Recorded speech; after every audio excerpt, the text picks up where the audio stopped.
Pronto, dando continuidade, nós temos os hospitais filantrópicos, que é um hospital não lucrativo, né? Onde ele vive muitas vezes de doações, tá? Onde ele não visa o lucro, quem doa para ele não recebe nenhum financiamento, tá? Todo financiamento ele é do próprio hospital. Aqui nós temos hospitais filantrópicos e do SUS, tá? Na mesma instituição existe essa parceria aí, filantrópico e SUS. Hospital beneficente é o hospital particular não lucrativo, cuja finalidade é prestar assistência hospitalar a um grupo específico de pessoas e respectivos dependentes, que contribuem como associados, cujos atos de constituição especifiquem sua clientela. Então, por exemplo, nós temos, né, nessas cidades maiores alguns hospitais do câncer, tá? Onde eles irão atender um grupo específico, que são pessoas com câncer, certo? E esses hospitais, eles mantêm, né, através de doações, através de arrecadações das próprias pessoas que vão serem assistidos lá, tá? E ele é beneficente por quê? Porque, independente das pessoas terem o financeiro ou não, eles serão atendidos, tá? Então, esses dias, né, eu estava até vendo uma reportagem do cantor Leonardo, né, onde ele dizia que o irmão dele, né, mesmo antes de ter o câncer, ele já pensava em abrir um hospital do câncer, né? E daí hoje Leonardo mantém o Hospital do Câncer, né? Volta e meia, não sei se vocês acompanham, mas ele faz shows, jogos de futebol, os artistas, né, os músicos aí sertanejos também ajudam nesses hospitais e as pessoas vão para lá serem atendidos, tá? Os que conseguem, os que podem dar algum financiamento ajudam nos hospitais e os que não podem não financiam, mas são, desculpe só, mas são atendidos, tá? Desculpa aí, não consegui parar, ok? Mas também são atendidos, tá? Nós temos outra classificação, que é com relação ao tempo de permanência do paciente. Nós temos hospitais de longa permanência, que aí entram hospitais, né, como, por exemplo, hospitais psiquiátricos, onde os pacientes, né, eles ficam por um período, né, por 45 dias, por 60 dias, nesses hospitais, né? Pacientes, hospitais do câncer, que os pacientes ficam 2, 3 meses nesses hospitais, tá? Então, hospital de longa permanência é aquela cuja permanência é prolongada por moléstia grave ou de prognóstico negativo, tendo geralmente uma média de 60 dias, é o caso dos hospitais de psiquiatria e outros com características semelhantes, tá? Então, nós temos, né, o básico aí, 60 dias, mas dependendo, né, da patologia, como por exemplo o câncer, né, tem pacientes que passam até 6 meses no hospital, né, fazendo aí as consultas ou fazendo aí os tratamentos de quimioterapia e radioterapia, né?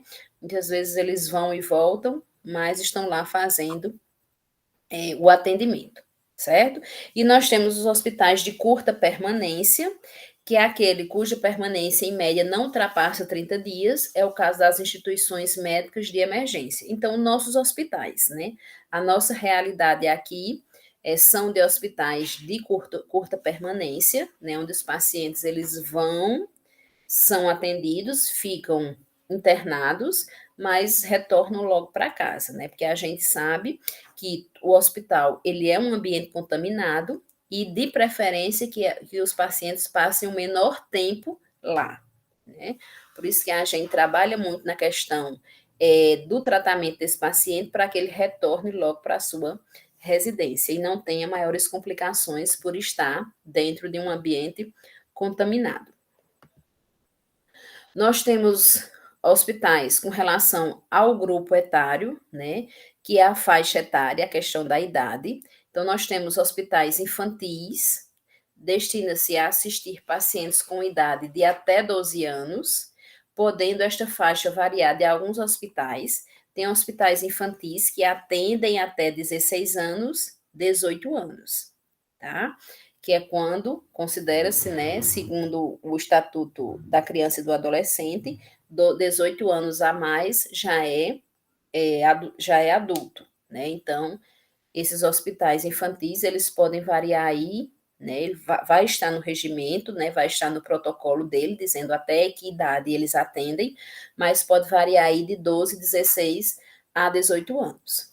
Hospital geriátrico destina-se a pacientes idosos, hospitais de adultos destinam-se a pessoas adultas, tá? Então é de acordo com a idade aí, a faixa etária. Hospitais com relação ao número de leitos, que aí a gente chama de porte, né? Hospitais de grande porte, médio porte. Hospital de pequeno porte, eles têm entre 25 a 49 leitos, né? Leitos, né, são camas, né, são aquelas macas que estão lá disponíveis para os pacientes serem atendidos, né? Quando ultrapassa isso aí, ocorre uma superlotação dos hospitais, certo?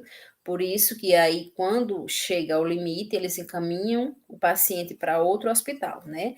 É o que a gente vê muito aí nos telejornais, essa questão, né, de pacientes nos corredores, pacientes em macas nos corredores. Isso por quê? Porque ultrapassou o seu limite de leitos.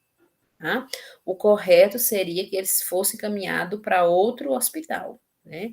Mas às vezes, dependendo da realidade do estado, do município, né, da própria pessoa, isso acaba não acontecendo e a gente vê aquele descaso com relação às pessoas, né, aos pacientes.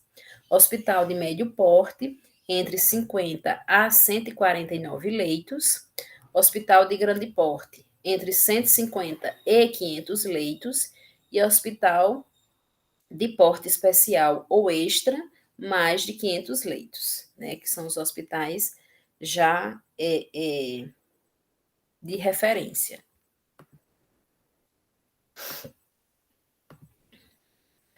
Nós temos hospital local ou de comunidade, é um hospital destinado à população igual ou superior a 20 mil habitantes, constando de unidade de internação nas áreas de clínica médica, obstetrícia, cirúrgica em geral e pediatria, ginecologia e obstetrícia, otorrinolaringologia, oftalmologia e traumatologia, tá? Esses hospitais, pessoal, locais, eles nem sempre atendem a esse número de habitantes, tá? Existe municípios com menos de 20 mil habitantes e eles já têm os hospitais locais, né? São hospitais locais, são hospitais de pequeno porte, onde eles têm um básico, né? Todo hospital local, né, é aquele hospital que atende as pessoas daquela cidade. Então, por exemplo, aqui em Lavras da Mangabeira, nós temos um hospital local, que ele atende os pacientes de Lavras da Mangabeira, né? Logicamente, se tem um paciente, né, de outra cidade que esteja aqui, logicamente que ele vai ser atendido, mas o foco são os pacientes da cidade, né, são as pessoas da cidade, serem atendidos lá. Então, eles têm, né, os hospitais locais, que são considerados também de pequeno porte, eles têm um aporte legal, né, eles têm equipamentos, têm especialidades, têm os recursos humanos, né, porém, existem certos casos que eles não conseguem resolver, tá? Por muitas vezes não terem uma UTI, certo? Por muitas vezes não terem um especialista, tá? Por muitas vezes não terem os equipamentos necessários, tá? Porque eles são tipo base, ou desculpe, porque eles são tipo pequeno, médio mesmo, atende a algumas especialidades. Aí quando eles não conseguem resolver e necessitam de uma UTI, de uma especialidade, de maiores equipamentos, eles encaminham esses pacientes para um hospital de base, tá? Que pode ser considerado também um hospital regional, certo? Que é um hospital de médio, grande porte, tá? Então, nós temos aí o hospital de base, é um hospital geral que possui entre 300 e 500 leitos, destina-se a funcionar como centro coordenador de integração dos serviços médico-hospitalares de uma determinada área ou região, prestando assistência médico-cirúrgica e especializada e servindo de apoio aos hospitais distritais ou regionais. Além disso, o hospital de base complementa a ação dos hospitais com os quais mantém um intercâmbio, formando, treinando e aperfeiçoando o pessoal hospitalar, profissional e não profissional, cooperando com a unidade sanitária no campo da saúde pública, tá? Então, esses hospitais de base é o que a gente chama de hospitais regionais, que eles são considerados hospitais de referência, tá? Eles são hospitais de médio, grande porte e de alta complexidade.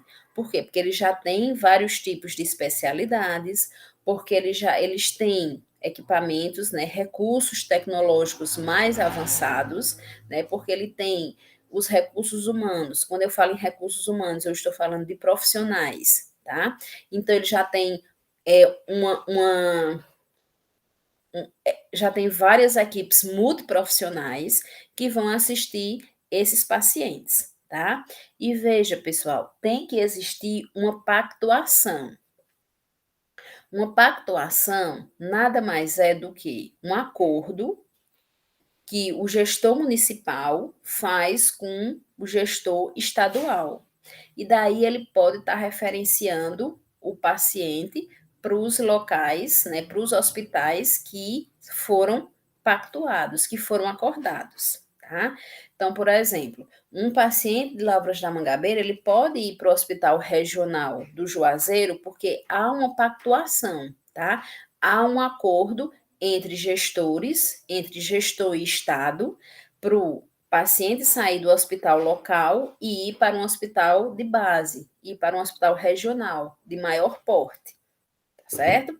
Como também existe do regional do ICOL para os hospitais de Fortaleza, tá? Então, veja, um regional de médio porte aí, indo para os grandes, né, centros, para um hospital de maior porte, de grande porte, de especialidades, tá? Então, sempre há, pessoal, essa conexão, sempre há essa pactuação dos hospitais pequenos para os hospitais maiores, tá? Isso a gente chama no SUS, né, dentro dos princípios do SUS, nós chamamos isso de complexidade, de integralidade, tá? Então, um hospital pequeno, ele vai referenciando, mandando esse paciente para hospitais mais avançados, de maiores complexidades, tá? E isso é integralidade por quê? Porque ele está atendendo o paciente de forma integral, tá? Da maneira que a doença, né, o estado de doença desse paciente está necessitando, tá? E daí eu chamo para vocês a atenção aqui com relação ao hospital de ensino, certo? Que é onde vocês irão fazer os estágios de vocês, que é um hospital geral com características e função do hospital de base, né, que são hospitais de maiores portes, médio, grande porte, tá? Hospitais de referência, destinado à formação de estudantes na área da saúde. Tem suas atividades assistenciais ajustadas ao ensino e ao treinamento, sob a responsabilidade do corpo docente da instituição. Normalmente, sua capacidade é de 400 a 500 leitos e seus objetivos principais são formação profissional, pesquisa clínica e social e treinamento de graduados. Veja, pessoal, nós temos dentro da faculdade o que a gente chama de estágio é, disciplinar, tá? Aliás, desculpe, curricular. Dentro da grade curricular de vocês, né, existem os estágios curriculares. Quem faz essa ponte entre a instituição e o hospital, para que vocês vão estagiar lá, é a própria instituição, é a própria faculdade, tá? Então, por exemplo, quando vocês forem estagiar no Hospital Regional do ICOR, a faculdade, ela já tem ido lá, conversado com a direção e a coordenação do hospital, tá?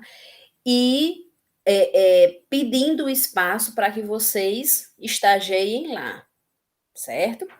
E também a faculdade vai mandar para o hospital um professor, que é o que a gente chama de preceptor, que ele vai acompanhar vocês nos estágios, tá? Sendo um estágio da faculdade, vocês não irão ficar sozinhos. Vocês sempre irão ficar acompanhados pelo professor, que é o preceptor, tá? Ele vai, esse preceptor, ele vai orientar vocês com relação ao que vocês irão fazer. Ele vai ser o responsável de vocês por vocês lá dentro da instituição e ele vai avaliar todos vocês com relação ao que vocês aprenderam na teoria e ao que vocês estão fazendo na prática, tá certo? Então, vocês, dentro da faculdade, vocês não irão se preocupar em buscar estágios curriculares, tá? Nem irão se preocupar se tem um professor ou se não tem um professor. Na realidade, vocês só irão estagiar e lá tudo vai estar pronto, tá? Esse hospital vai ficar aberto porque ele é considerado um hospital de ensino, onde vocês irão ser treinados, vocês poderão fazer pesquisa científica lá dentro, né? Logicamente, tudo dentro da ética e das normativas do hospital, certo? E existem os estágios extracurriculares. Esses estágios extracurriculares, caso vocês escutem falar, eles não são de responsabilidade da faculdade, certo? É o próprio aluno que quer ter um maior conhecimento, e aí, por exemplo, no período de férias, ele vai e busca a instituição, busca um hospital de ensino sozinho, por conta própria, tá? E pede, fala lá com os diretores, com os coordenadores e pede um estágio, certo? Aí lá é uma conversa do aluno com a direção do hospital. A faculdade não intervém com relação a isso, tá certo? Agora, os estágios curriculares são de responsabilidade da faculdade, tá? A partir do quinto semestre, vocês já começam aí alguns estágios. E a partir do sexto semestre, vocês fazem estágio de todas as disciplinas, tá certo? E todos esses são estágios curriculares que estão lá na grade curricular de vocês e a faculdade organiza tudo para vocês, tá bom? Tranquilo?